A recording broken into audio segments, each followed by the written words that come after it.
Haya, mimi nimewahi kuendesha Maybach, nimewahi kuendesha Mustang, nimenunua G-Wagon. Yaani nina kila kitu. Hayo maisha ya kitajiri nishaishi.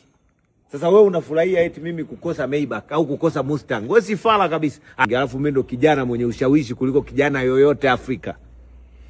Yaani mimi kwangu hao kina sijui nini Speed sijui nani ni taka tu mbwa. Yaani mimi nikifanya kitu changu hakuna cha Speed, hakuna sijui cha msanii, yaani hakuna msanii, hakuna mwigizaji, hakuna yoyote ambaye anaweza akasimama mimi nikisimama.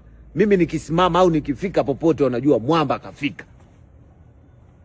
Endeleeni watumieni madem zenu na hii. Mwahudumie madem zenu. Sio mnakaa mnafurahia anguko la mwanaume mwenzenu eti kwa sababu huwa anawaambia madem zenu kwamba mnatakiwa kuwahudumia. Kuwahudumia madem zenu yuko pale pale. Mimi ni aidha niwe na pesa au nisiwe na pesa. Nitawanyosha. Naona Twitter watoto wadogo wa Twitter wanaongea maskini nitakuja kuwalisha mbwa nyinyi nikipata hela. Twitter, si TikTok wapi, si mbwa tu nyie wote.